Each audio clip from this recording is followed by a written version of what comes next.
योगी बन भी गए तो योगी तो नहीं बन पाए पर ढोंगी बन गए। योगी कैसे बना जा सकता है और सुखी कैसे हुआ जा सकता है? बड़ा सुंदर प्रश्न है। श्रीमद् भगवत गीता श्री कृष्ण और अर्जुन का संवाद है। अर्जुन भी बुद्धिमान है। भगवान कृष्ण का भक्त अर्जुन कोई साधारण भक्त नहीं। भगवान से बहुत प्रश्न पूछा और भगवान तो भगवान है ही, वो साधारण कैसे हो सकते? भगवान कृष्ण सटीक उत्तर देते कि हे अर्जुन, शक्नोति है यह सोढ़ुम प्राक शरीर विमोक्षणात् काम क्रोधोद भौम बेगम सह युक्ता सह सुखी नरा यदा ही न इंद्रियार्थेषु न कर्मसु अनुसज्जते सर्व संकल्प सन्यासी योगारूढ़ तदा उच्यते। श्री कृष्ण कहते अर्जुन, छोटा सा फार्मूला जो मनुष्य को सुखी बना देता है और योगी भी बना देता है।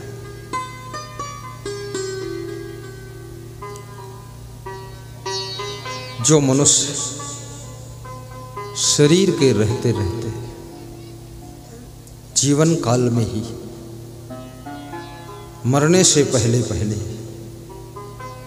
शरीर के अंदर उत्पन्न हुए काम और क्रोध के वेग को सहने में समर्थ हो जाता है, अर्थात जो काम और क्रोध को वश में कर लेता है।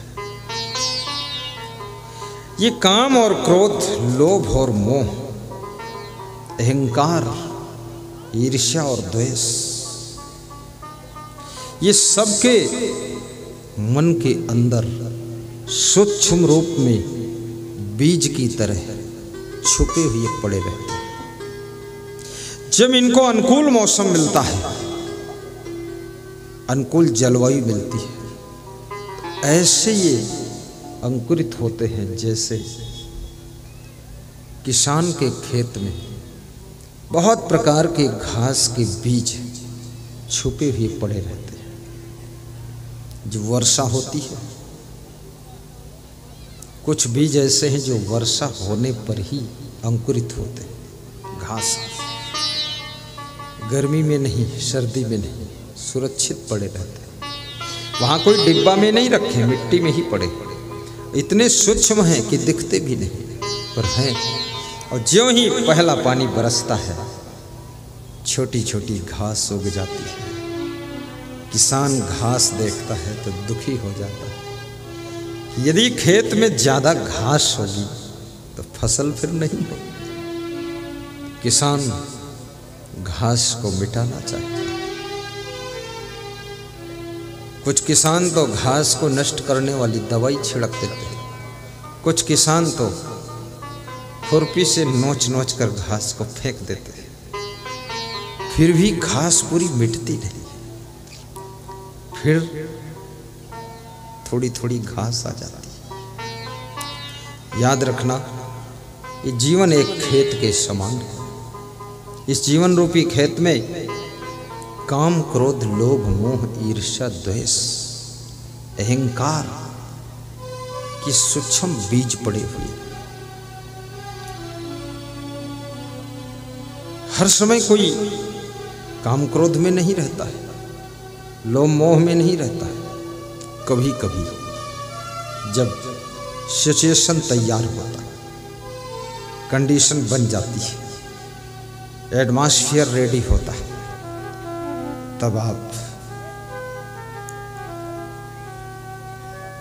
के अंदर काम, क्रोध, लोभ पैदा होता है। और श्री कृष्ण कहते हैं, जिसके मन में काम, क्रोध, लोभ प्रायः उत्पन्न होते रहते हैं, उसको मरने के बाद नरक की जरूरत नहीं है, वो जीते जी नरक भोगता रहता है। ये काम, क्रोध, लोभ, ये तीनों जिंदगी को नरक बना देते हैं। मैंने सुना है एक सेठ और सेठानी प्रेम से रहते थे। जो भी घर में सामान था, जो भी भोजन बनता था, सेठानी भी खुश और सेठ जी भी खुश रहते थे। पड़ोसी देखते थे तो बड़े आश्चर्य में पड़ जाते थे कि इतना खुश क्यों रहते ये लोग। तुम ज्यादा खुश रहो ना तो भी लोगों को आश्चर्य होता कि इतना खुश क्यों। तुम ज्यादा विकास करो, बेतहाशा उन्नति कर दो तो लोगों को आश्चर्य हो जाता इतनी उन्नति हुई कैसे। लोगों के अंदर उठापटक पैदा हो जाती है। तुम बहुत अच्छी गाड़ी ले आओ, तुम्हें जानने वाले लोग डिस्कस करने लग जाते हैं कि इतनी बड़ी गाड़ी कैसे लाया है। तुम बहुत अच्छा मकान बना दो,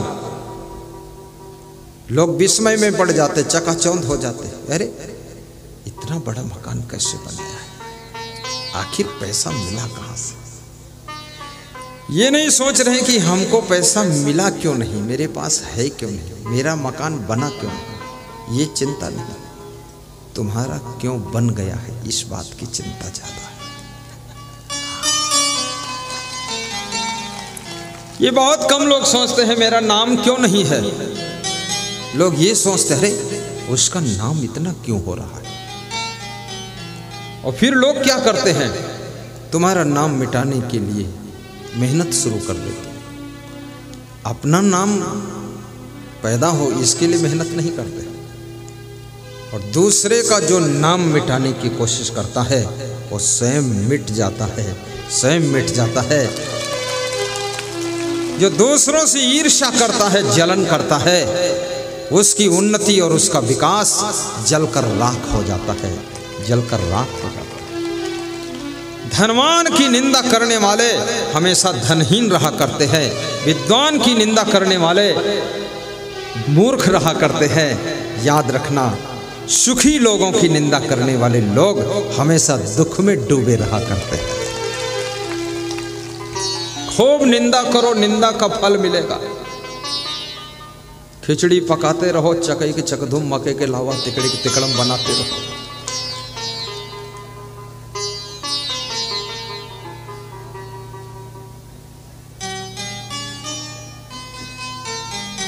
जो तुम बनना चाहते हो उसकी निंदा मत करो।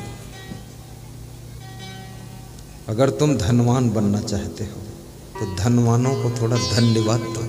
विद्वान बनना चाहते हो, विद्वानों का आदर करना सीखो।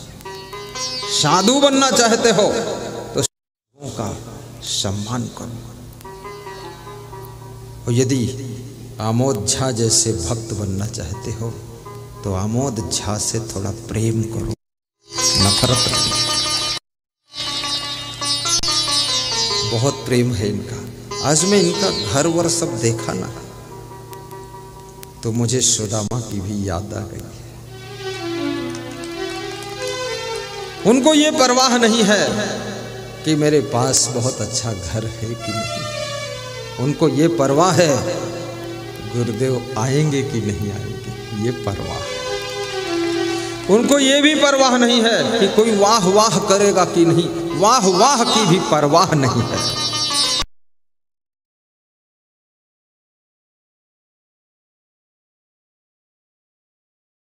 ये नहीं,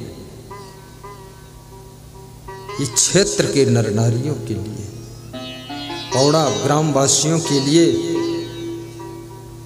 और बेगूसराय जिला, अनेक जिले के लोग गुरु का दर्शन पा जाए, सत्संग सुन ले। क्योंकि उन्होंने दर्शन तो बेगूसराय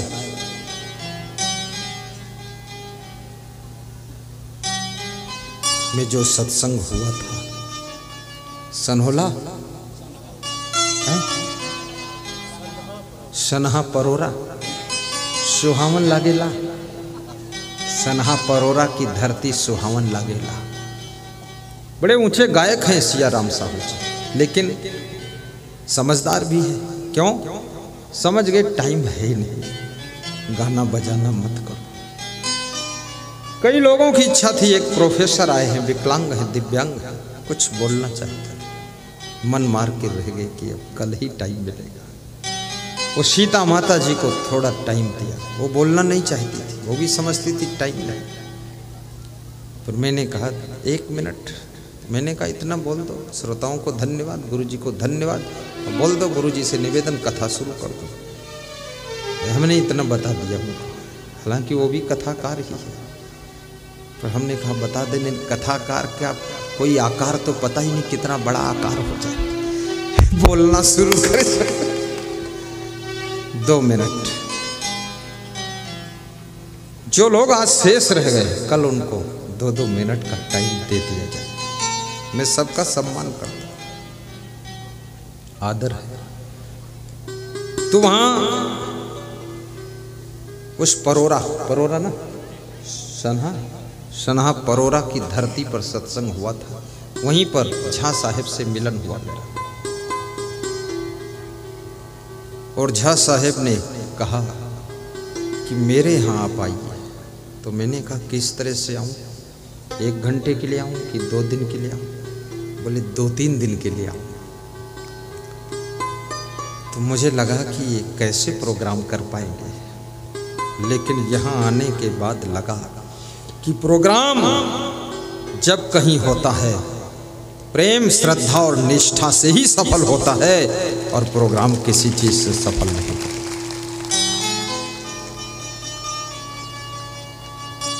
साहिब बंधु साहिब, क्या बात है, कोई बोल रहा है टू, यही साउंड बोल रहा है। ये भी दुखी है कि मुझे बोलने कभी नहीं मिलता, रोज गुरु जी बोलते हैं, आज वो भी बोल रहा है। आज जिसको बोलने न, जिस स्त्री को बोलने को घर में न मिले वो दुखी हो जाती है। इसलिए जितनी स्त्रियां हैं, जब पति भोजन खाने बैठता है ना, पूरा बोल देती है कि अब जाएगा कहाँ ये हट के। इसलिए पति लोग, कई पति तो ऐसे जो होटल में ही खा के आ जाते हैं, घबराते हैं कि वहां लाउड स्पीकर चालू हो जाएगा। लेकिन शास्त्र कहते हैं कि भोजन करते समय कोई ऐसी बात नहीं करना चाहिए जो भोजन खाने वालों को चिंता हो जाए। बस भोजन खाते समय तो प्रायः थोड़ा प्रवचन लगाइए, सुनिए बस। और जो लोग साथ में ही रहते हैं हमेशा, बहुत ज़्यादा बातचीत की जरूरत भी नहीं रहती है। हमारे साथ में जितने संत रहते हैं, कई संतों से 1-1 महीना बाद बात करता हूँ मैं, उनको देख लेता हूँ, हमको देख लेते, बस समझ जाते वही है, बस कोई बात नहीं। नजर से नजर ने मुलाकात कर ली, रहे दोनों खामोश मगर बात कर ली,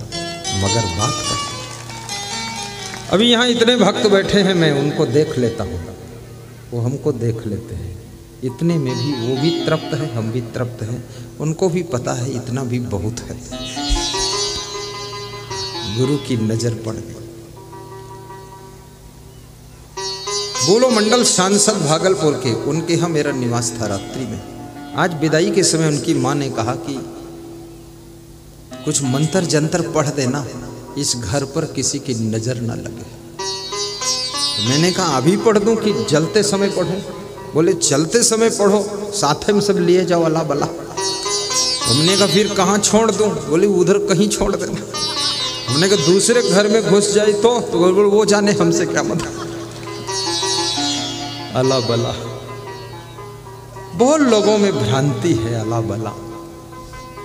अरे जिंदगी जीने की कला जिसको आ गई है, उसके घर में कोई अला बला का प्रभाव रह ही नहीं जाता। जीवन जीने की कला सीखो। साहिब बंदगी जय सिया राम। श्री कृष्ण कहते हैं, अर्जुन, हाँ एक सेठ की कथा में सुना रहा था।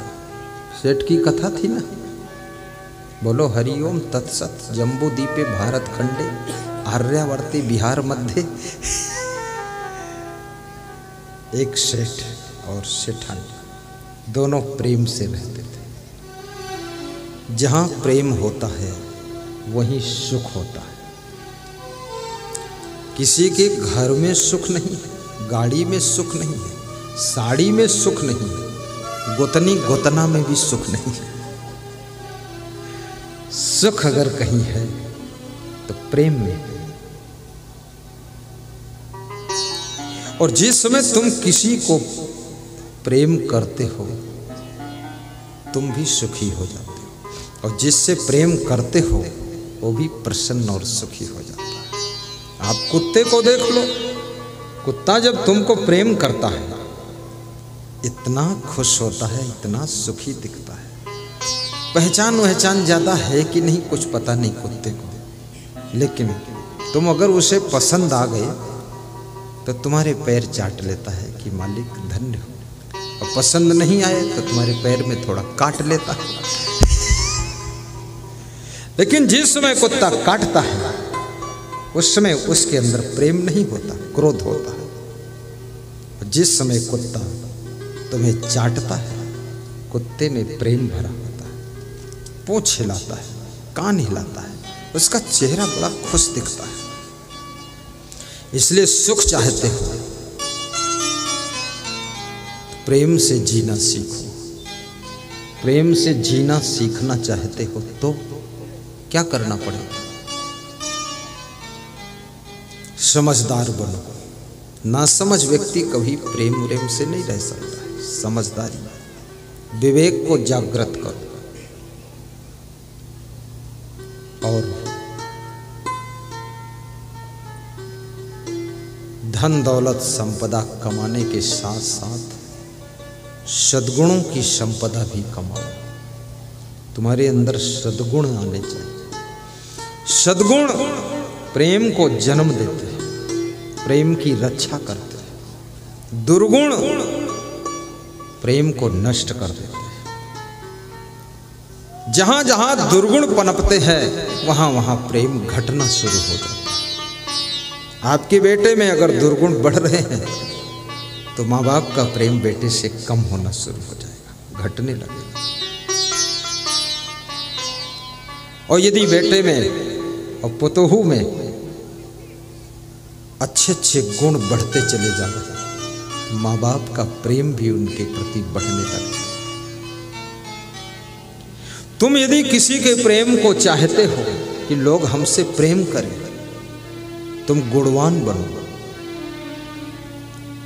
शक्कर में मिठास है, चींटियां अपने आप उसके पास आती है। नमक में मिठास नहीं है, नमक बुलाता है फिर भी एक चींटी नहीं आती है। याद रखना, जहां गुण है वहां पर प्रेम अपने आप पैदा होता है और प्रेमी वहां इकट्ठे हो जाते हैं। गुणवान बनो। धनवान बनोगे तो सुविधा प्राप्त होगी, सामान प्राप्त होगा। गुणवान बनोगे प्रेम पैदा होगा। जहां प्रेम पैदा होगा वहां सुख पैदा होगा।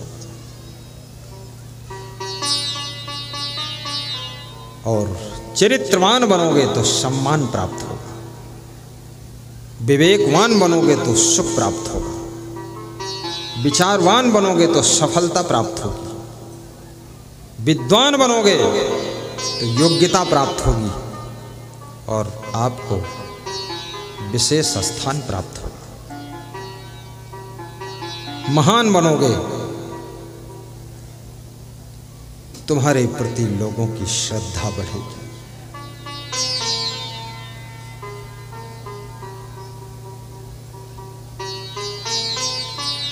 इसलिए मैं बारंबार समझाता रहता हूं, धनवान भी बनो, गरीब बनकर मत जियो। गुरु से आशीर्वाद मांगो कि मुझे धनवान भी बनाओ, विद्वान भी बना दो। स्वामी विवेकानंद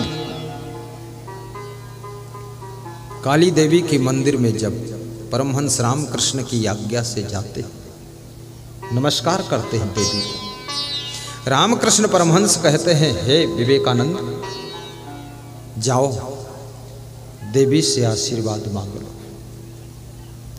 तो उन्होंने बाहर मंदिर के बाहर से सोच कर गए थे, धन मांगूंगा, दौलत मांगूंगा, मकान मांगूंगा। लेकिन जब अंदर गए बुद्धि बदल गई। क्या मांगा? हे देवी, मुझे ज्ञान दो, भक्ति दो, वैराग्य दो, ब्रह्मचर्य दो, मुझे महान बना दो, गुणवान बना दो। जब निकल कर बाहर आए, रामकृष्ण परमहंस ने कहा, क्या मांगा? बोले, इरादा तो कुछ और मांगने का था, लेकिन अंदर जाकर बुद्धि बदल गई, क्या करूं? क्या मांगा? बोले, बस ये मांगा कि मुझे गुणवान बना दो। अच्छा, और वैराग्यवान बना दो, चरित्रवान बना दो। बोले, विवेकानंद, जहां वैराग्य होता है, गुण होते हैं, वहां धन तो छाया की तरह चला आता है, उसे मांगने की जरूरत नहीं। और जहां चरित्र होता है, वहां सम्मान तो अपने आप खिंच के आता है। तुमने बहुत अच्छा मांगा। अरे बोले, मैंने ये भी मांग लिया कि मुझे वैराग्यवान बना दो। मैं साधु नहीं बनना चाहता, पर मांग लिया तो क्या करूं? साधु और गृहस्थ दो ही रास्ता है, लेकिन ज्यादातर लोग गृहस्थ आश्रम में प्रवेश करते हैं। संत कोई बिरले बनता है, और संत बनना सुखदाई है, लेकिन संत जीवन में मन को पूरा पूरा कंट्रोल करना पड़ता है। ये केवल मन का खेल है और कुछ नहीं। मन को बस में करना। बस में क्या करना है? बस मन की चंचलता को समाप्त करना है। और जिसका मन बस में हो गया, चाहे किसी तरफ चला जाए, सुख ही सुख है, शांति ही शांति है। चाणक्य नीतिकार कहते हैं, मनयो मनुष्याणाम कारणम बंध मोक्ष, बंधाय विषया संगो मुक्तो निर्विषयम मना। मन का विषयों में आसक्त होना बंधन है, और मन का विषयों से उन्मुक्त होना ये मोक्ष है। सारा खेल तो मन का है। तो एक सेठ और सेठानी दोनों प्रेम से रहते थे। कभी लड़ाई नहीं होती थी आपस में, कलह कलेश नहीं होता था। धन्य है वो गृहस्थ आश्रम जिसमें पति पत्नी, भाई भाई, गुतनी गुतनी, पिता पुत्र परस्पर प्रेम से रहते हैं, कभी लड़ते नहीं। मधुमक्खियों से परस्पर प्रेम से रहना सीखो, चींटियों से मिलजुल कर काम करना सीखो, भौरों से फूल की खुशबू लेना सीखो। भौरा फूल को छितर वितर नहीं करता, बस बड़ी सावधानी से खुशबू लेता है। और गुरु से भक्ति प्राप्त करना सीखो। सारा संसार सिखा रहा है। एक दिन सेठानी ऑटोमेटिक बहुत नाराज बैठी थी। कौन व्यक्ति कब नाराज हो जाए कुछ पता नहीं।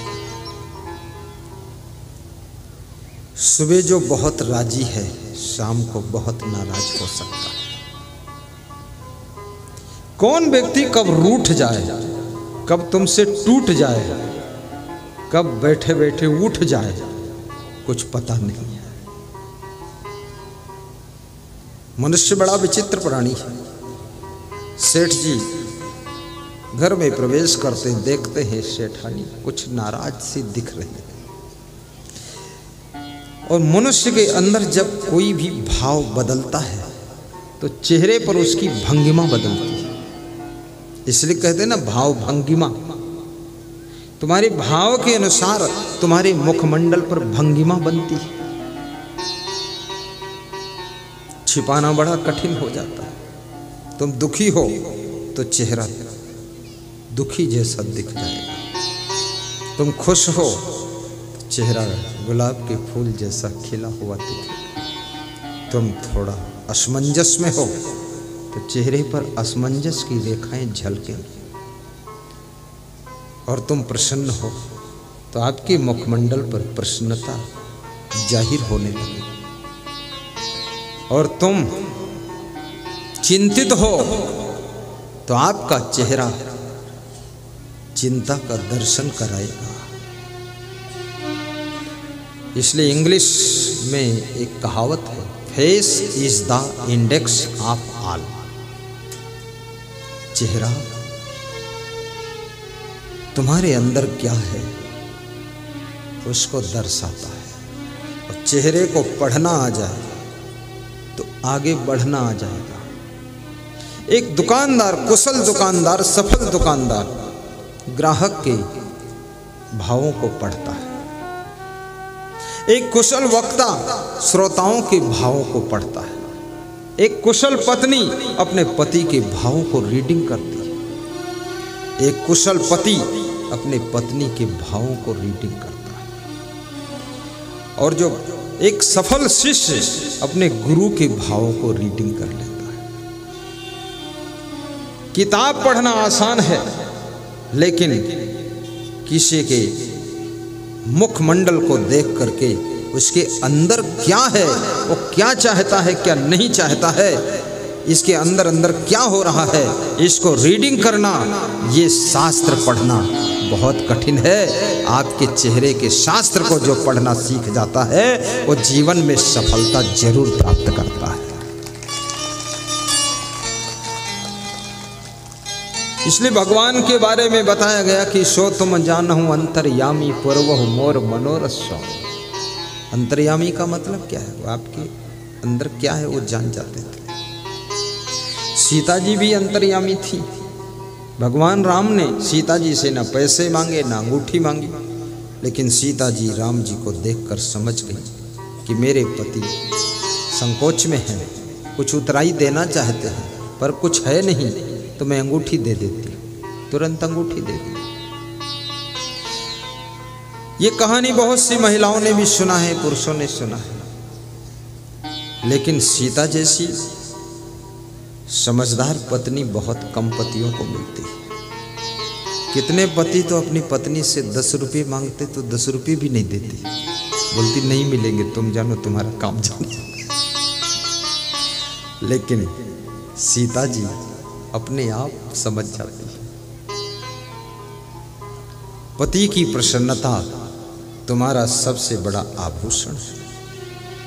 पत्नी की खुशी ये तुम्हारे घर की शोभा है। अतिथि का सत्कार तुम्हारे घर का सम्मान है। गुरु का आगमन तुम्हारे घर की शुद्धि है। गुरु की वाणी का श्रवण तुम्हारे जीवन की विशुद्धि है। और तुम्हारे मन की भक्ति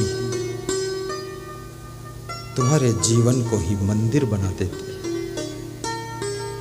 तो सेठानी को थोड़ा नाराज देख करके सेठ ने पूछा, तो सेठानी ने क्या कहा? मुझे और कोई नाराजी नहीं। पड़ोस में मोची रहता है, जूते सिलने का धंधा करता है। आज मैं छत पे गई थी तो मोची के घर में देसी घी में हलवा तला जा रहा है। तो मुझे दुख हुआ कि मेरा पति इतना धनवान है फिर भी खिचड़ा खिचड़ा खाते रहो बस। कभी देसी घी में हलवा भी तो बनना चाहिए। जात का मोची, जूता सिलने का धंधा और देसी घी में हलवा तल तल कर खाता है। तो मुझे आपके ऊपर गुस्सा आया कि मेरा पति बहुत कंजूस है। मेरे घर में भी देसी घी में हलवा बनना चाहिए। बल्कि स्वास्थ्य के लिए तो खिचड़ा ही फायदेमंद है। जब तुम्हारे पेट में भयंकर गड़बड़ी होती है, हर डॉक्टर हर वैद्य यही बताता है, खिचड़ा और बिना मलाई वाला दही खाइए, 21 दिन तक पेट के सारे रोग खत्म हो जाते। खिचड़ा कोई बहुत बेइज्जती की चीज़ नहीं है, खिचड़ा बहुत फायदा करता है। लेकिन खिचड़ा कोई खिला दे तो लोग समझते हैं हमारी बेइज्जती किया है। और जलेबी खिला दे, आहा क्या पूछना है, लोग बड़े खुश होते हैं, भाई गरम गरम जलेबी खिलाया था। लेकिन ज़्यादा जलेबी खाओगे तो क्या होगा जानते हैं? शुगर की बीमारी हो सकती है। शुगर फैक्ट्री तो नहीं लगेगी, लेकिन शरीर में शुगर की बीमारी हो जाएगी बहुत। इसलिए खिचड़ी भी कभी कभी खाना चाहिए। खिचड़ा बोलते तुम खिचड़ी खिचड़ी? अच्छा, वो मध्य प्रदेश में खिचड़ा बोलते हैं, मैं वहाँ की भाषा बोल गया यहाँ, खिचड़ी। और निवेदन करूँगा, भोजन जितना सादा होगा स्वास्थ्य उतना अच्छा रहेगा। भोजन में जितना तेल घी शक्कर बहुत होगा आपका स्वास्थ्य उतना अच्छा नहीं रहेगा, क्योंकि ये चीज़ें हजम होने में हार्ड होती है। इनको हजम करने के लिए आंतों को बहुत मेहनत करना पड़ता है। और खिचड़ी तो ऐसी चीज़ है जो आधी खिचड़ी तो बनाने वाले पात्र में ही हजम हो जाती है, आधी तुम्हारे पेट में हजम हो जाती। तो सेठानी असंतुष्ट हो गई। सेठ ने बहुत अच्छी बात कही। सेठ होशियार था, होशियार होता वही तो सेठ बनेगा, बुद्धू आदमी सेठ थोड़े बन सकता। बुझे बोले सेठ बनना बहुत बुद्धिमान का काम है। बुद्धू आदमी तो ऐंठ सकता है, सेठ नहीं हो सकता। और ज्यादा जो ऐंठ दिखाए और सेठ वेठ नहीं बनेगा। सेठ बनने के लिए बहुत गम खाना पड़ता है। तो सेठ ने क्या कहा, मुस्करा करके, अरे सेठानी ये छोटी सी बात, ये तो देसी घी में हलवा बने न बने वो अलग बात है, लेकिन आपको मालूम नहीं है वो मोची जो है बुद्धिमान नहीं। वो देसी घी में हलवा बनाकर खाता है, वो खाम खाम पैसे खराब करता है। आखिर घाटी के नीचे सब माटी ही होना, क्या फायदा उसको खाने से। अपन खिचड़ी भी ठीक है। सेठानी ने कहा नहीं नहीं, ये बहुत बड़ा अपमान है, इतना गरीब आदमी वो देसी घी में हलवा खाए और हम इतने अमीर हैं, हमारे घर में भी बनना चाहिए। तो सेठ ने कहा मैं ऐसा मंत्र मारूंगा अब उस मोची के घर में भी हलवा कभी नहीं बनेगा। कैसे? बोले देखना। सेठ रात में छत पे चढ़ा और 1 फीट की लकड़ी लिया पतली, उसमें 100 का नोट लपेटा, धागे से बांधा और मोची के आंगन में फेंक दिया छत से। 4 बजे सुबह और नीचे आकर के अपना सेठ काम में लग गया। मोची उठा, मोची ने उठी, सफाई चल रही थी, उस 100 का नोट मिला लकड़ी में लपेटा हुआ। तो मोची की पत्नी मोचिन बड़ी खुश हुई, बोले यार भगवान जब देता है तो छप्पर फाड़ कर देता है। देखो 100 का नोट ऊपर से गिरा है, भगवान ने दिया है। जब तुम किसी को कुछ देते हो तो तुम भगवान की डिग्री प्राप्त कर लेते हो, और जब किसी का कुछ छीन लेते हो तो तुम चोर और बदमाश की डिग्री प्राप्त कर लेते हो। देना भगवान का स्वभाव है कभी भी, इसलिए दाता बन करके जियो। और देने वाले के पास में ये प्रकृति कभी कुछ कम नहीं होने देती। ये कुदरत उसको देना शुरू कर देती है। कुदरत समझ जाती है ये बांट रहा है, दे रहा है, ये दान कर रहा, पुण्य कर रहा है, अभी इसको सहयोग करना चाहिए, इसके हाथों से बहुत बड़ा पुण्य हो रहा है। मोची की पत्नी सोचती है भगवान जब देता है तो छप्पर फाड़ कर देता है। एक छोटी कड़ी गाता हूं मैं, बड़ी अच्छी कड़ी है। छप्पर को फाड़ देते प्रभु बात सही है, भगवान के घर देर है अंधेर नहीं है, अंधेर नहीं है, भगवान के घर देर है अंधेर नहीं है, अंधेर नहीं है।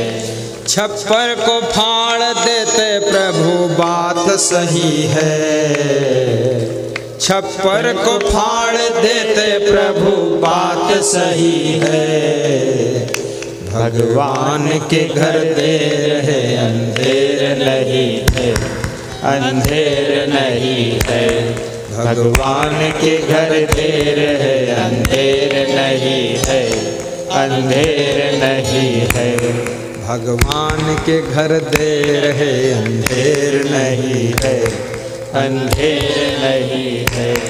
कर्मानुसार फल तो सभी मिलता यही है। दोहराओ, तुम भी गाओ, ताली बजाओ, मस्त हो जाओ, फल यही मिलने वाला है। यही क्या मतलब अभी अभी अभी नहीं, थोड़ा टाइम लगेगा। कर्मानुसार फल तो सभी मिलता यही है, भगवान के घर देर है अंधेर नहीं है, अंधेर नहीं है, भगवान के घर देर है अंधेर नहीं है, अंधेर नहीं है, भगवान के घर देर है अंधेर नहीं है, अंधेर नहीं है। और गाओ, तुम गाओ हम पानी पिए। गाओ, चुपचाप बैठे रहोगे सुनसान अच्छा लगेगा? इज्जत का भी तो सवाल है, गाते रहो। कर्मानुसार फल तो सभी मिलता यही है, भगवान के घर देर है अंधेर नहीं है, अंधेर नहीं है, भगवान के घर देर है अंधेर नहीं है, अंधेर नहीं है। कर्मानुसार फल तो सभी मिलता यही है, मिलता यही है, मिलता यही है। बोलिए सद्गुरु भगवान की जय। मोची की पत्नी ने अपने पति को बुलाया कि आओ आओ आओ, देखो भगवान ने आकाश से 100 का नोट डाला। पति भी खुश हो गया, गदगद हो गया। और किसी के हिम्मत नहीं की जाए वहां बता दे कि ये टू बोल रहा है। कौन जाए, डिस्टर्ब होगा ना, सब अपना सुन रहे हैं। ये भी कुछ नाराज है, ये मोचिन है, मोची की पत्नी टो करता रहता, कभी नहीं किया था, आज पहली बार कर रहा है। हाँ, वो लटक रहा है। हाँ बस बंद ही हो जाएगा, बंद तो नहीं होगा, देख लेना बंद ना हो जाए। जो भगवान के करते रहे वो साउंड बजता नहीं है।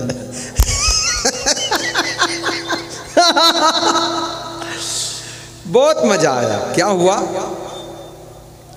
मोची खुश हो गया। मोची और मोचिन दोनों ने सलाह किया, ये 100 रुपये तो भगवान ने आकाश से गिरा दिया मेरे आंगन में, अब इसका जोड़ा लगाना है। 1-1 रुपये 8-8 ने रोज बचाना शुरू किया। 3 महीने तक हलवा की खुशबू नहीं आई। सेठानी से सेठ ने पूछा, अब हलवा की खुशबू आ रही है?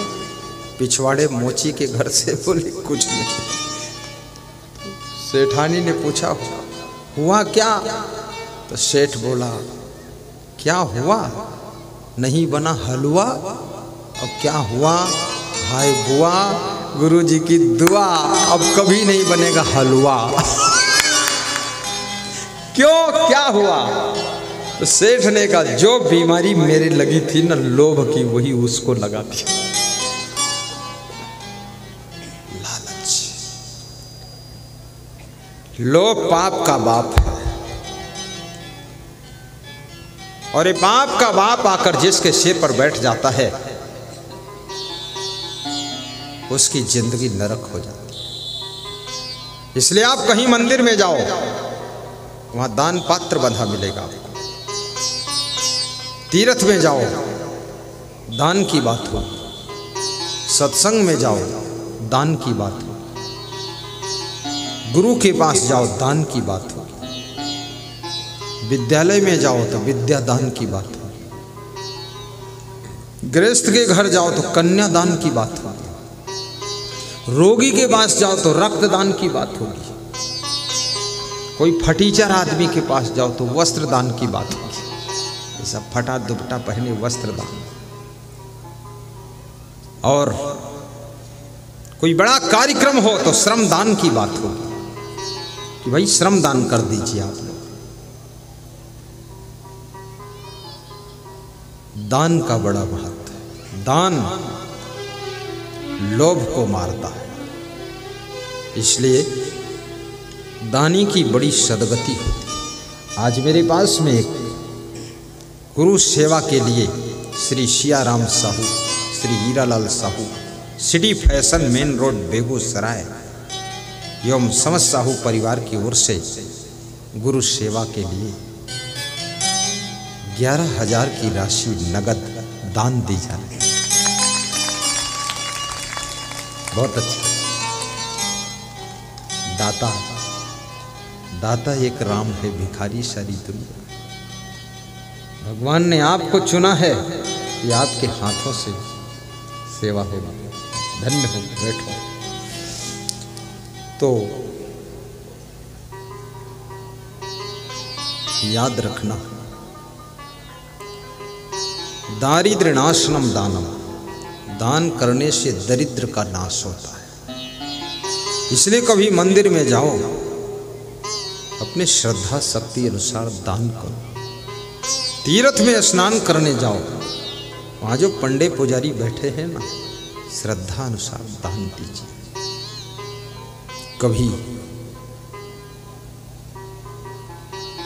गरीबों के लिए भी दान दीजिए, कभी सत्संग के लिए दान दीजिए, कभी बहुत बड़ा भंडारा चल रहा हो, उस भंडारा के लिए दान दीजिए।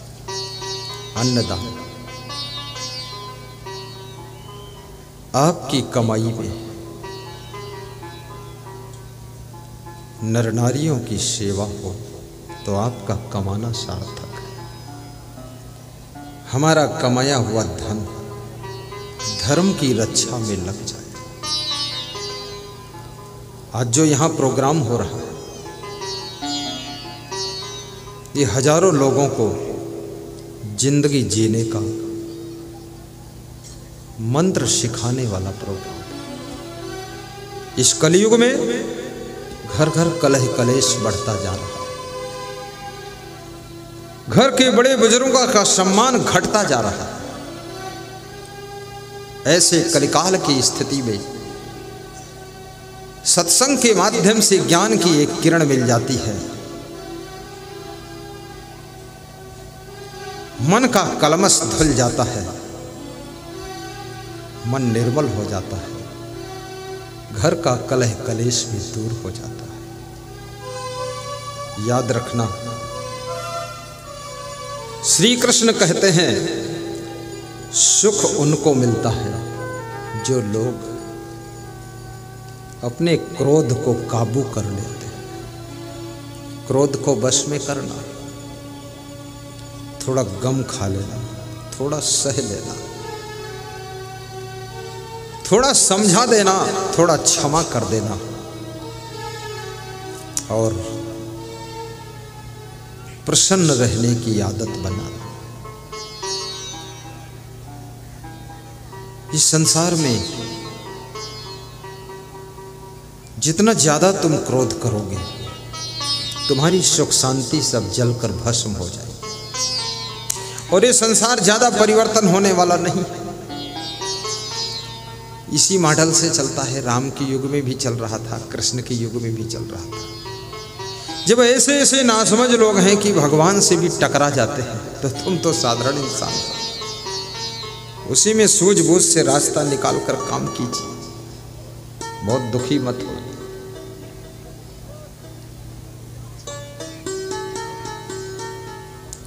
साहिब बंदगी भी बोलो, साहिब बंदगी।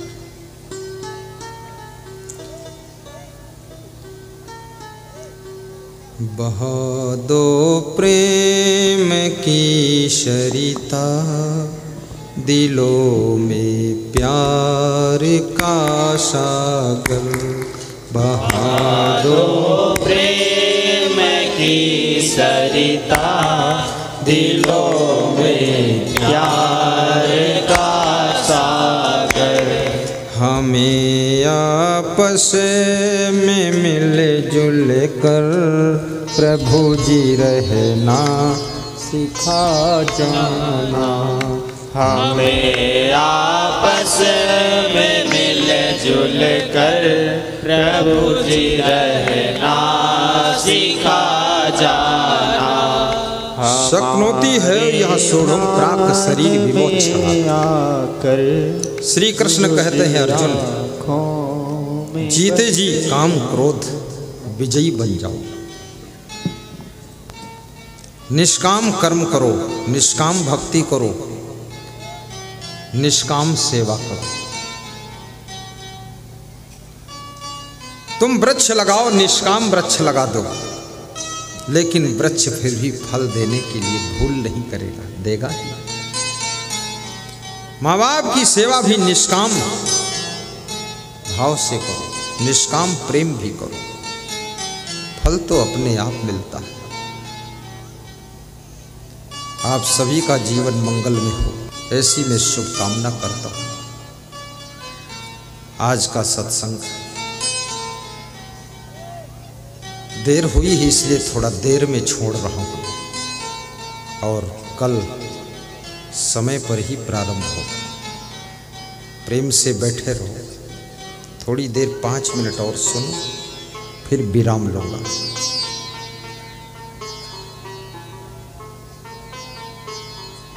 सह सुखी नरः सह युक्ता। युक्ता माने योगी। वही योगी है जो काम क्रोध को जीत लेता है। घर छोड़ना आसान है, लेकिन घर का मोह छोड़ना कठिन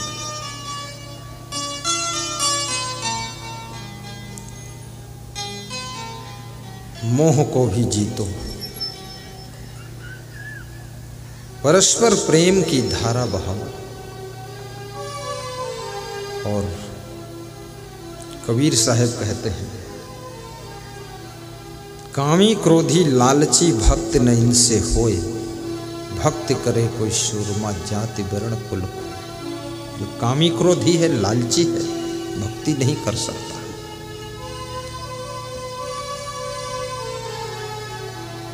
आपका जीवन अमूल्य है। जीवन से जुड़ी हुई सभी चीजों का मूल्य है। ये मूल्यवान चीजों के लिए अपने अमूल्य जीवन को कहीं खो न देना। सरलता, नम्रता भक्ति की जान है। भगवान श्री राम पूर्ववासियों को समझाते हैं। 14 वर्ष का वनवास पूर्ण करने के बाद जब राम अयोध्या लौट कर गए, दिवाली मनाई गई।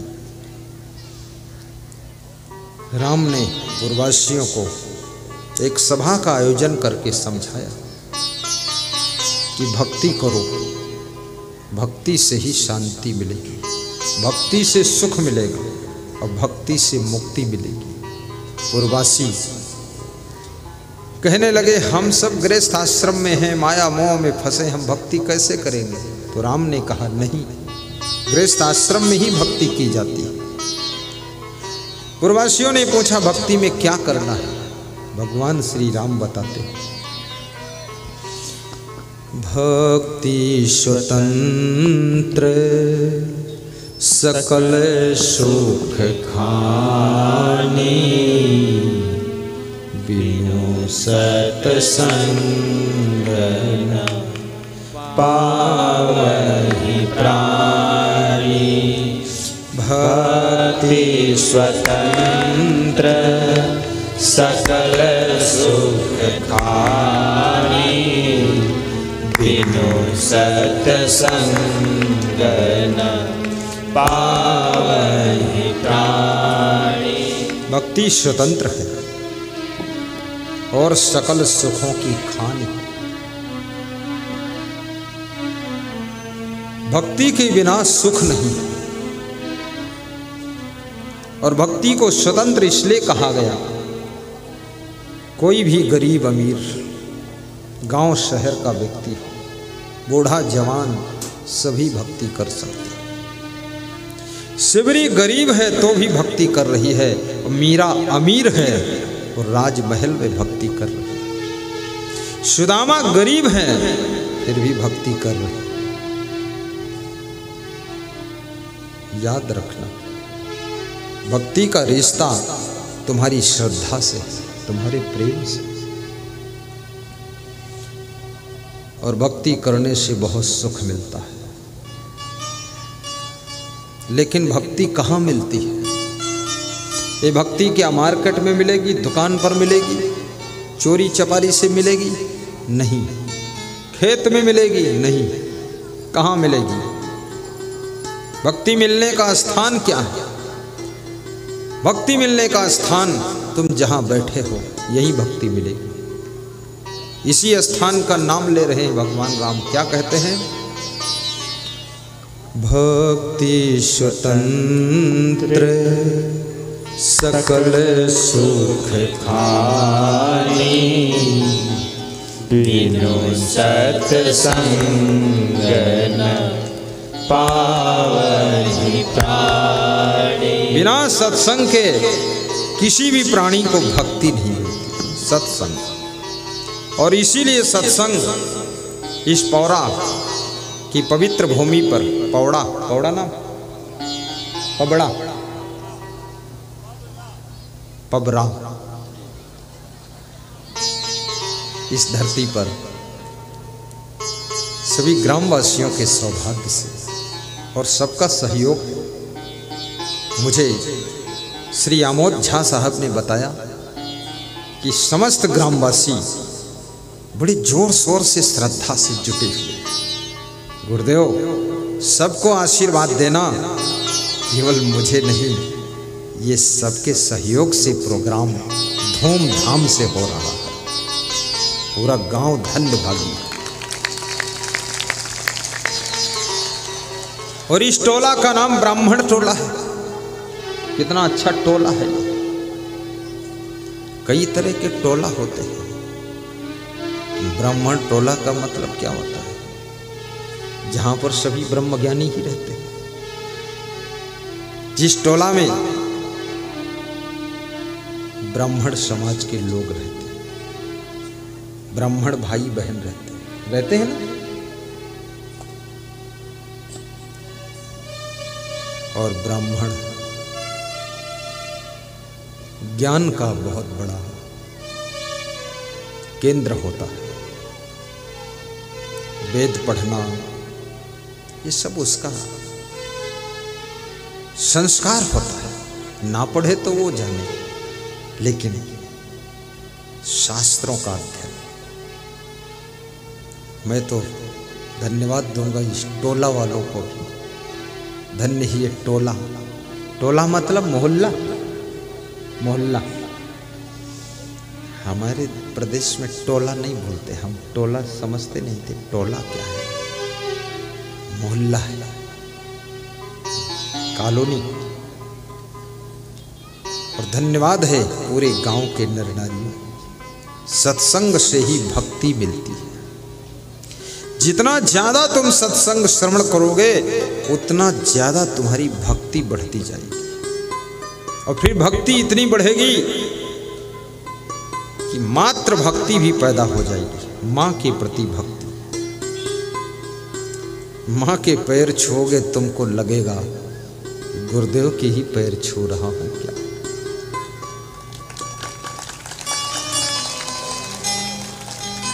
पिता के पैर छूओगे और पिता जब सिर पे हाथ रखेगा तुम्हारे, तुमको लगेगा कि मेरा गुरु ही मेरे सिर पर हाथ धर के आशीर्वाद देगा।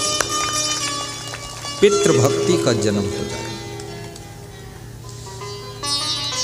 देश भक्ति भी आपके अंदर प्रकट हो जाएगी। देश की तुम चिंता करने लग जाओ। और मैं कहूँगा जिस घर में रहते हो घर की थोड़ा फिक्र किया करो। जिस देश में रहते हो उस देश की भी थोड़ा फिक्र किया करो। क्योंकि देश रहेगा तभी देशवासी रहेंगे, और देश ही नहीं रहेगा तो देशवासी कहाँ रहेगा। देशभक्त भी बनो। भ्रातृ भक्ति भी करो। जैसे लक्ष्मण ने अपने भाई राम की भक्ति किया था। अपने बड़े भाई के भी पैर छू लिया। और बड़े भाई का स्थान पिता का स्थान दिया गया है। बड़ी भाभी का स्थान मां का स्थान दिया गया है। ये भाभी केवल मनोरंजन का साधन नहीं है। ये भाभी, इसके अंदर मां का हृदय भी होता है। और उत्तर प्रदेश में बड़ी भाभी के चरण छुए जाते हैं, सम्मान किया जाता है। और जो छोटे भाई की पत्नी होती, जिसको बिहार में भाभो बोलते हैं, भाभो,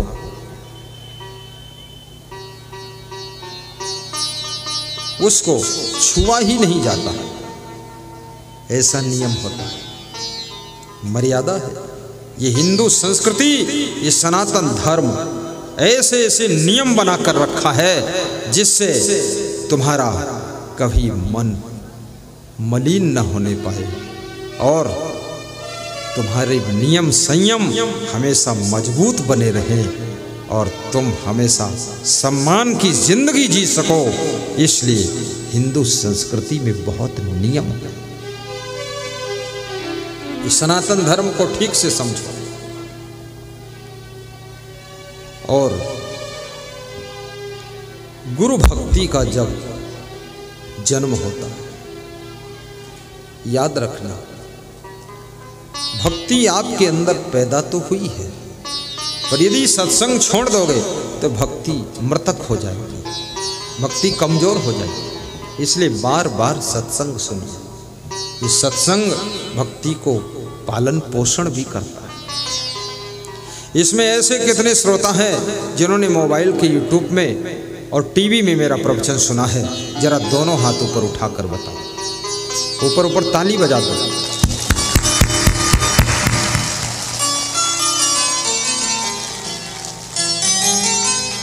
महिलाएं बहुत मस्त बजा रही हैं। महिला में एक गुण होता है, वो सत्संग में बैठती है तो इधर उधर ध्यान नहीं देती है। और पुरुष में एक विशेष गुण होता है, सत्संग में बैठता है बार बार दाएं बाएं मुड़ के देखता है और मन में सोचता है महाराज कब बंद करेंगे।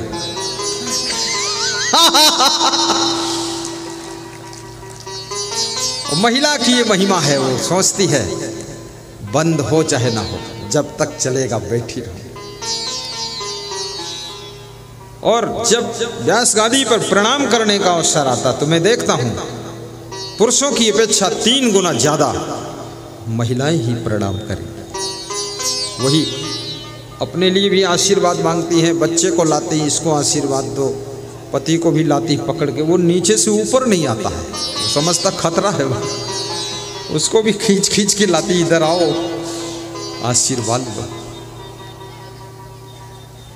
सबके लिए आशीर्वाद मांगती है, बेटे के लिए, बेटी के लिए, पति के लिए।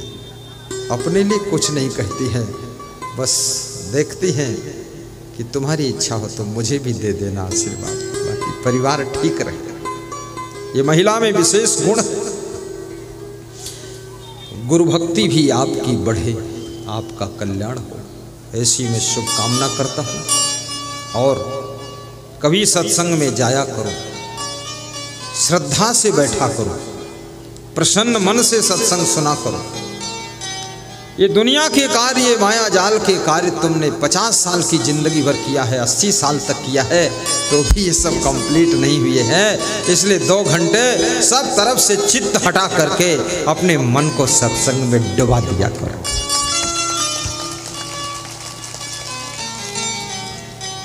साहिब बंदगी बोलो, कहो साहिब बंदगी, साहिब बंदगी। आहा,